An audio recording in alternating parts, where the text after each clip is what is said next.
నమస్కారం చేసుకోండి. భజంద్రీలు చిన్నగా మేళం కొట్టండి. లోకరక్షణ హేతునా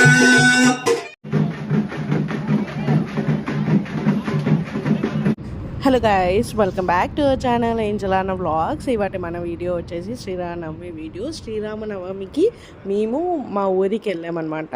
మా ఊరు నుంచి మా నాన్నమ్మ వాళ్ళు అంటే మా హస్బెండ్ వాళ్ళ అమ్మమ్మ వాళ్ళ ఊరికి వెళ్ళాము. అక్కడ శ్రీరామనవమి బాగా అంటే బాగా ఎంజాయ్ చేస్తారు. అండ్ ఆయన పుట్టి పెరిగింది కూడా అక్కడే కాబట్టి చాలా బాగా చేస్తారు అన్నాను. సో ఒకసారి వెళ్ళాను, చాలా బాగుంది. ఈసారి కూడా అందుకే అక్కడికి వెళ్దామని చెప్పేసి స్టార్ట్ అయ్యాము. అండ్ నేను హాఫ్ వరకు నేను వాయిస్ ఓవర్ ఇస్తే ఆ తర్వాత అసలు ఏమి ఇవ్వను. సింపుల్గా అక్కడ గుళ్ళో ఎలా జరుగుతుందో ఆ మ్యూజిక్ ఎలా ఉందో అలానే రాగా పెట్టేస్తాను. ఐ డోంట్ వాంట్ ఎనీథింగ్ అన్నమాట. అండ్ ఈ వీడియో లాస్ట్ వరకు చూసేయండి, మళ్ళీ లాస్ట్కి వెళ్తాను.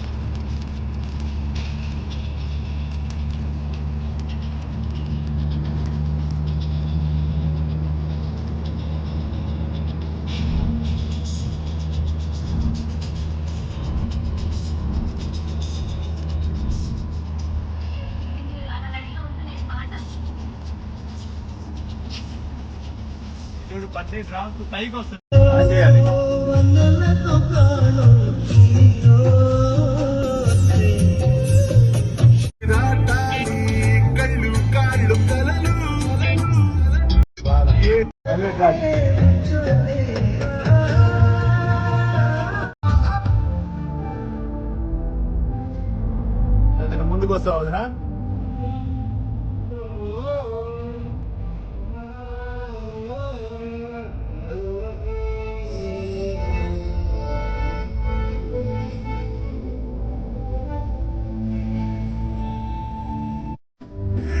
ముందలేని సమయం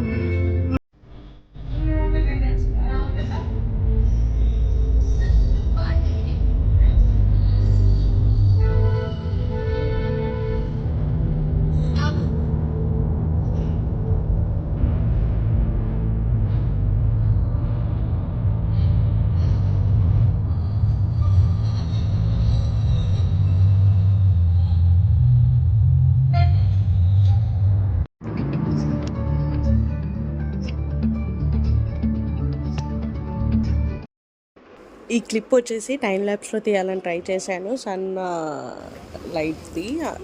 సో అలా ట్రై చేశాను, వచ్చింది, అందుకని క్లిప్ యాడ్ చేశాను. అండ్ వి రీచ్డ్ మా ఊరు నుంచి నెక్స్ట్ డే మార్నింగ్ మేము ఫ్రెష్ అప్ అయ్యి రెడీ అయిపోయి శ్రీరామనవమి సెలబ్రేషన్స్ కోసం ఊరికి బయలుదేరిపోయాము. ఇంకా ఊరికి వెళ్ళిపోయాక ఫుల్గా టెంపుల్లో ఏం జరిగింది, టెంపుల్లో కళ్యాణం ఎలా జరిగింది, అలానే ఊరేగింపు చేశారు అమ్మవారిని, ఐ మీన్ రాముల వారిని ఊరంతా. ఆ వీడియో ఫుల్ వీడియో మొత్తం అప్లోడ్ చేశాను. అండ్ లాస్ట్లో అది డ్రామా కూడా చేశారు, అది కూడా యాడ్ చేశాను, చూసాను.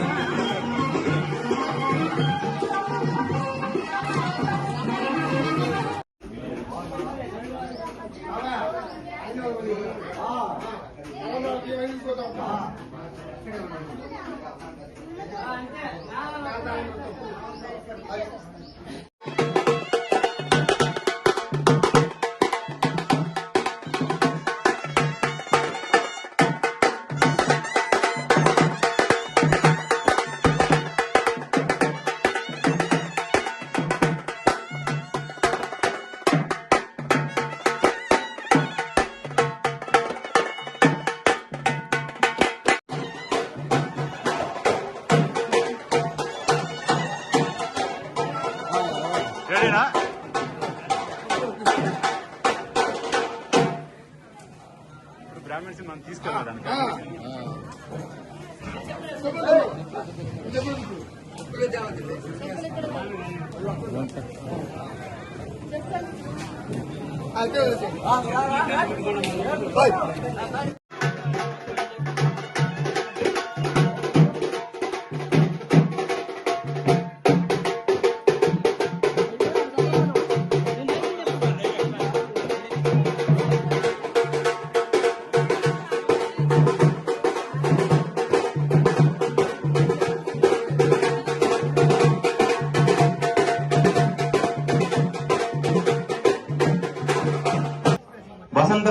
चैत्रमासे शुक्लपक्षे नवम्यां तिथौ वासरः वासरस्तु भानुवासरयुक्तायां शुभवासर शुभनक्षत्र शुभयोग शुभकरण एवं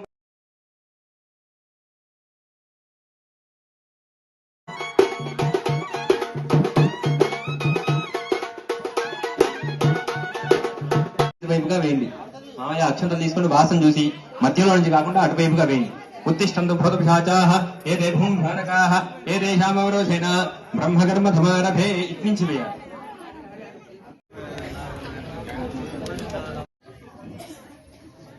అలా వెళ్ళు, అటు సైడ్కి వెళ్ళి అమ్మవారికి కుడి చేతికి తాకిచ్చి స్వామివారి కుడి చేతికి కట్టాలి. ఇటు సైడ్ తాకిచ్చి ఇక్కడ స్వామివారి కుడి చేతికి కట్టాలి. దానికి కట్టేసి లోపలికి పెట్టు. ఓం భజంత్రీలు గట్టి మేళ కొట్టండి. అందరూ కూడా చూసి నమస్కారం చేసుకోండి అమ్మా. ఓం నక్షత్ర వృద్ధవృష్టియం కృష్ణభోజ శుభిరముగ్రవీరం ఇంద్రస్తోమేన పంచదశేన మధ్యమిదం.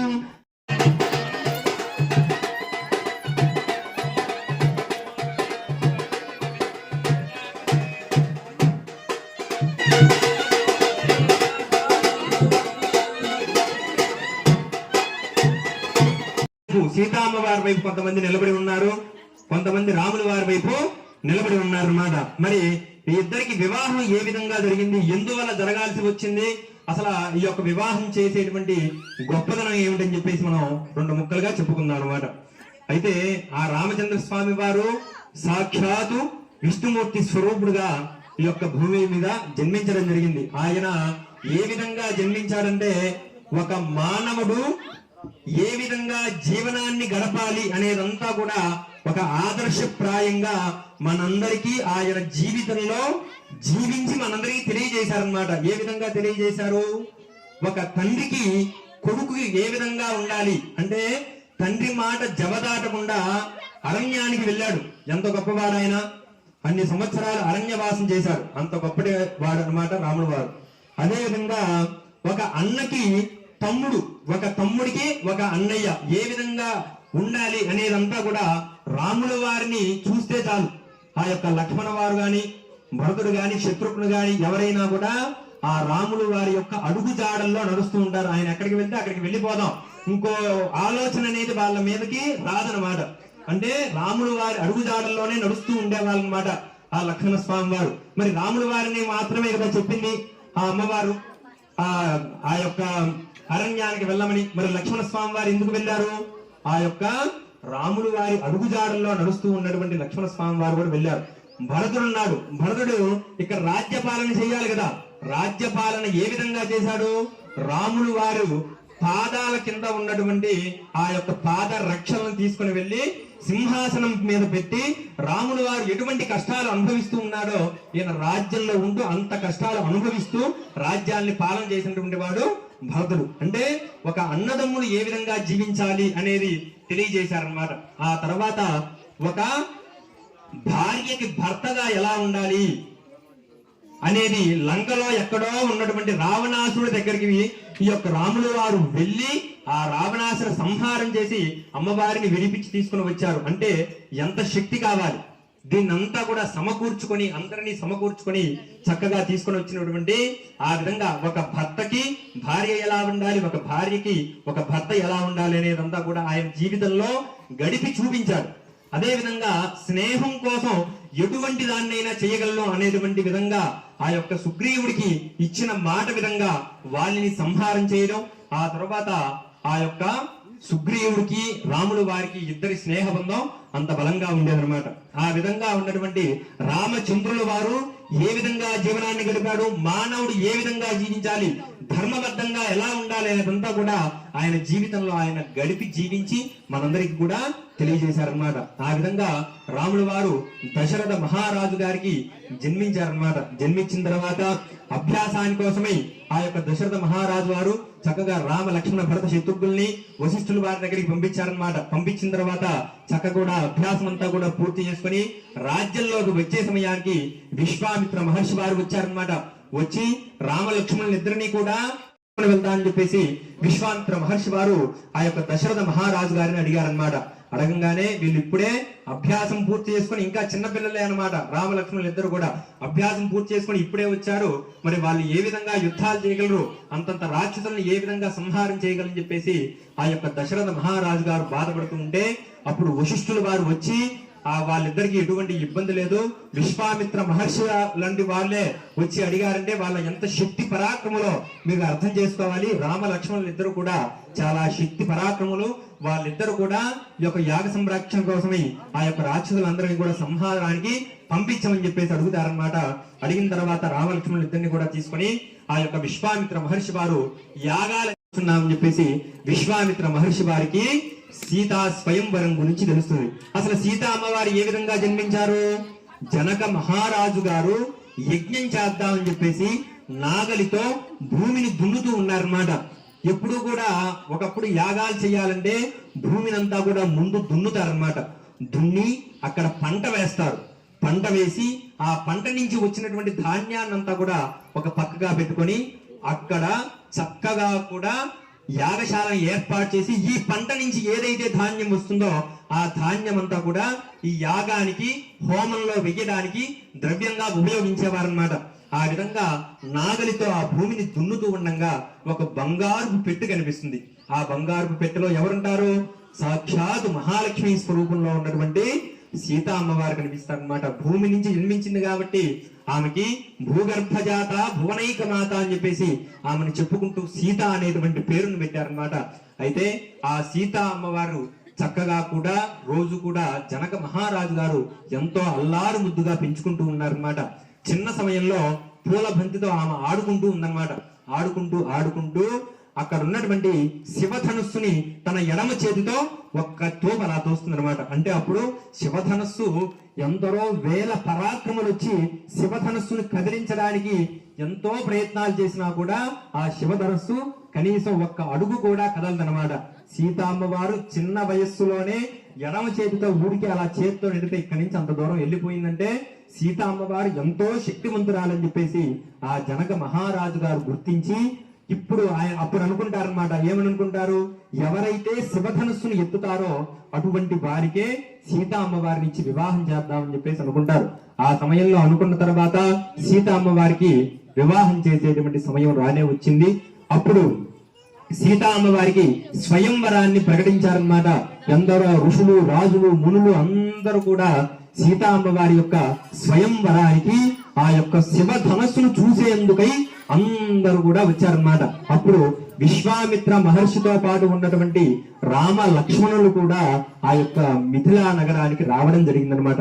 ఎప్పుడైతే ఆ యొక్క మిథిలా నగరానికి వస్తారో చుట్టుపక్కల ఉన్నటువంటి ప్రజలందరూ కూడా రాములు వారిని చూస్తూ ఉన్నారట. రాములు వారు ఎంత అందంగా ఉండేవాడు అంటే ఆజానుబాహుడుగా ఉండేవాడు. అంత హైట్ ఉండి చక్కగా పుంసాం మోహన రూపాయ పుణ్యశ్లోకాయ మంగళం ఉన్నారు.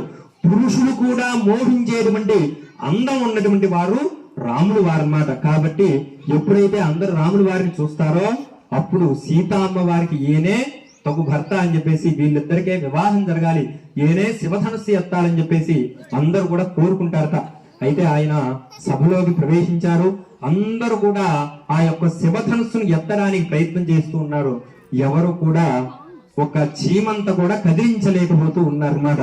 అయితే అందరూ కూడా అలా చూస్తూ ఉంటే ఎవరికి కలగబోయేసరికి ఆ యొక్క జనక మహారాజు గారికి మనసులో చిన్న గుబిలి అన్నమాట. ఏ విధంగా ఈ యొక్క శివధనుస్సుని ఎవరు ఎత్తకపోతే మరి సీతా అమ్మవారికి వివాహం ఎలా చేయగలాలి అని చెప్పేసి అనుకుని అప్పుడు విశ్వామిత్ర మహర్షి వారి వైపు ఒక్కసారి అలా చూశారట. చూడంగానే అప్పుడు విశ్వామిత్ర మహర్షి వారు రాములు వారి వైపు ఒక్కసారి చూశారట. మనస్సులోనే ఈయన మనస్సులో ఏదైతే సంకల్పం ఉందో అది రాములు వారికి అర్థమైందనమాట. అర్థమయ్యి ఆ యొక్క శివధనుస్సుని రాములు వారే ఎత్తమన్నారు అని చెప్పేసి అనుకొని వెంటనే కూడా రాములు వారు అక్కడి నుంచి లేచి వెళ్లి శివధనస్సుకి నమస్కారం చేసుకుని ఆయన ఎడమ చేతితో శివధనస్సుని అలా ఓకగల పైకి లేపారట. లేపంగానే అందరూ కూడా ఆశ్చర్యపోతూ చూస్తూ ఉన్నారట. అలా పట్టి కిందకి అలా పట్టుకొని నారి తీద్దామని చెప్పేసి కింద నుంచి నారి ఒక్కసారిగా లేపంగానే భైరవుని అని చెప్పేసి పెద్ద శబ్దంతో ఉరుములు మెరుపులు వచ్చినంత శబ్దంతో ఆ శివధనస్సు విరిగిపోతుందన్నమాట. ఆ యొక్క శబ్దానికి అక్కడ ఉన్నటువంటి వాళ్ళందరూ కూడా మూర్ఛపోతారట, అంత శబ్దం వచ్చిందన్నమాట. ఆ విధంగా శివధనస్సు ఆ విధంగా విరిచి ఆ తర్వాత అప్పుడు అది చూసినటువంటి జనక మహారాజు గారు చాలా సంతోషించారు. ఆ తర్వాత పార్వతీ అమ్మవారికి ఆ యొక్క సీతా అమ్మవారికి ఆ విధంగా ఏ విధంగా అయితే మనం అనుకున్నామో చక్కగా కూడా సీతారాముల కళ్యాణం ఆ విధంగా జరుపుతూ ఉన్నారన్నమాట. ఆ సమయంలో కొంతమంది రాముల వారి వైపు, కొంతమంది సీతా అమ్మవారి వైపు నిలబడ్డారన్నమాట. అటువైపు ఋషులు మునులు అందరూ కూడా వచ్చి నిలబడ్డారు. ఇటువైపు రాముల వారి వైపు కూడా ఋషులు మునులు తల్లిదండ్రులు అందరూ కూడా మనం వివాహం చేయాలంటే ఏం చూస్తాము, అటు 7 తరాలు ఇటు 7 తరాలు అని చెప్పేసి పెద్దవాళ్ళు చెప్తూ ఉంటారు. అవన్నీ కూడా చూసుకొని వివాహం చేస్తాం కదా. అదే విధంగా ఈ యొక్క సీతా అమ్మవారి వైపు రాముల వారి వైపు వాళ్ళ 7 తరాలు ఏంటి, వీళ్ళ 7 తరాలు వాళ్ళ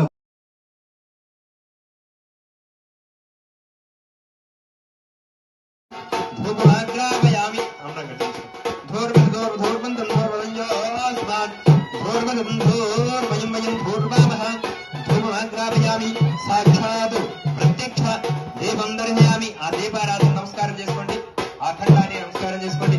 ధూపదీపానంతరం శుద్ధ ఆచమనం సమర్పయామి. నైవేద్యం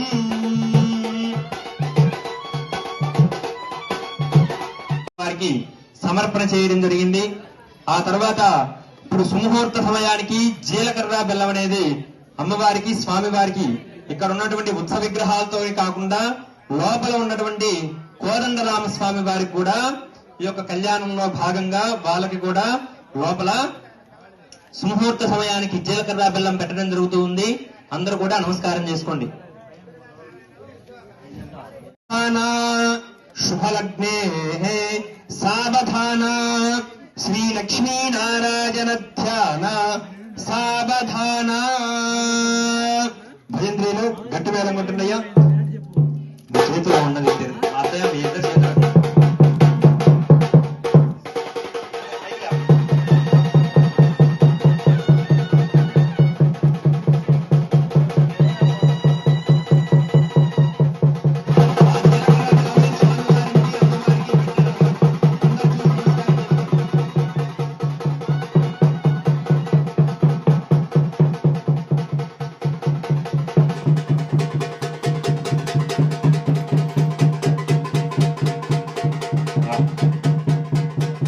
చేతులు నమస్కారం చేసుకోండి.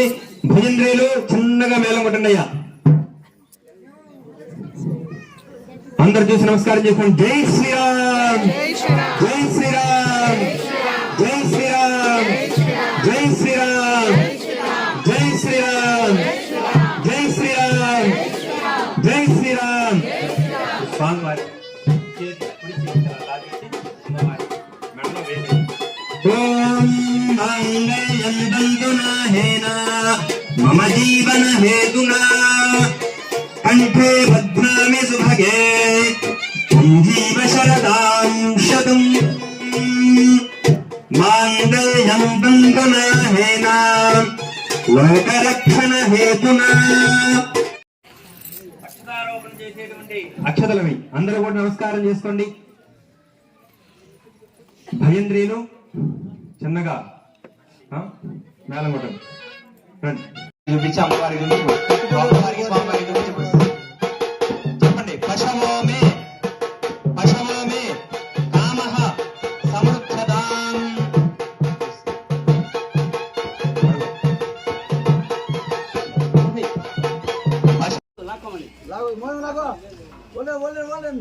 బాబాయ్ ఇక్కడ బలం లేదు.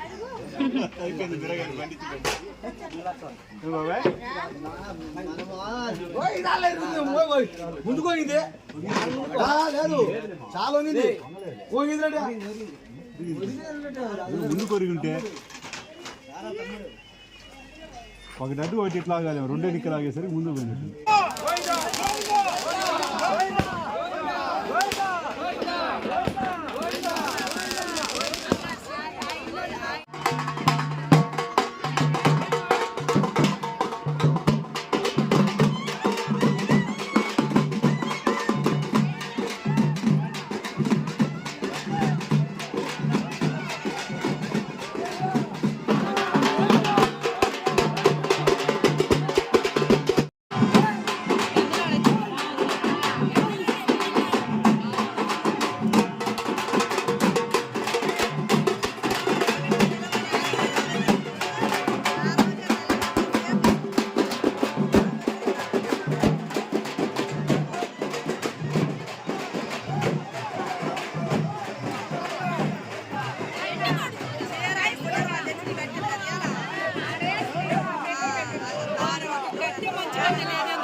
ముసలి బాగుంటా బాగాలేరా నన్ను తీసే ముసలి దాన్ని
అగ్ని జలము పృథ్వీ ఈ ఐదులో గాక 25 తత్వములతో ఆత్మయోచకుడు కొన్ని పర్యటనలు బ్రహ్మముడేతుడు ఆయన ఎట్లయితే మహాత్మ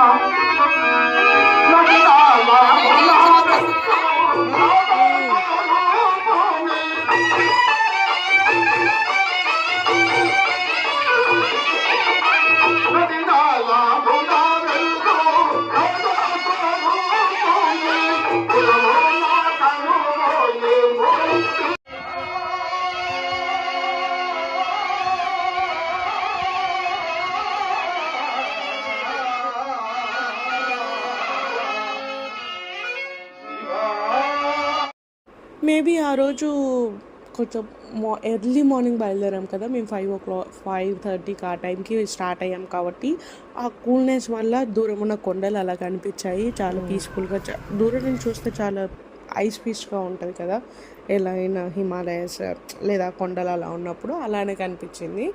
అండ్ ఆ రోజు ఈవినింగ్ కూడా నేను విజయవాడకు వచ్చినప్పుడు ఫుల్ ఆఫ్ రెయిన్ అనమాట. క్లౌడ్స్ మొత్తం బ్లాకిష్లో అయిపోయాయి. నేను అది వీడియో కూడా క్యాప్చర్ చేశాను. ఆ వీడియో నేను మళ్ళీ ఇదే వీడియోలో ట్యాగ్ చేశాను, ఎందుకంటే అదే రోజు కాబట్టి. మన వీడియోస్ చూస్తూ ఉన్న వాళ్ళకి అర్థమవుతుంది, మన ఇంటి ముందు వ్యూ మాత్రం చాలా అంటే చాలా బాగుంటుంది. రైనీ సీజన్లో రెయిన్స్ పడ్డప్పుడు కానీ, లేదా వెదర్ చాలా కూల్ ఉన్నప్పుడు, లేదా క్లౌడ్స్ బ్లాక్ ఉన్నప్పుడు అలా చాలా అంటే చాలా బాగుంటుంది చూడడానికి.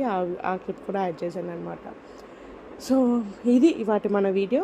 If you like the video, please do like, share and subscribe to our channel Angel Ana vlogs. See you all in the next vlog. Until then bye bye. Maybe ఆ రోజు కొంచెం ఎర్లీ మార్నింగ్ బయలుదేరాం కదా మేము, 5:30కి ఆ టైంకి స్టార్ట్ అయ్యాం కాబట్టి ఆ కూల్నెస్ వల్ల దూరం ఉన్న కొండలు అలా కనిపించాయి. చాలా పీస్ఫుల్గా, దూరం నుంచి చూస్తే చాలా ఐస్ పీస్గా ఉంటుంది కదా, ఎలా అయినా హిమాలయస్ లేదా కొండలు అలా ఉన్నప్పుడు అలానే కనిపించింది. మేము ఎర్లీ మార్నింగ్ స్టార్ట్ అవ్వడం వల్ల ఆ కూల్నెస్ వల్ల అలా కనిపించింది అనమాట. వ్యూస్ అవి చాలా బాగున్నాయని క్లిక్ చేసాము. అండ్ ఆ రోజు ఈవినింగ్ కూడా మాకు ఇక్కడ రెయిన్ పడింది, ఫుల్ ఆఫ్ బ్లాక్ క్లౌడ్స్. మన వీడియోస్ చూస్తున్న వాళ్ళకి తెలుస్తుంది మన ఇంటి ముందు వ్యూ ఎలా ఉంటుంది అన్నది. ఫుల్ ఆఫ్ గ్రీనరీ, వర్షం పడ్డప్పుడు ఆ బ్లాక్ క్లౌడ్స్ చాలా బాగుంటుంది. అందుకే ఈ క్లిప్లో యాడ్ చేశాను అనమాట. అలా ఈ శ్రీరామనవమి ఇలా ఫినిష్ అయింది. If you like the video, please do like, share and subscribe to our channel Angel Ana vlogs. See you all in the next vlog. Until then bye bye.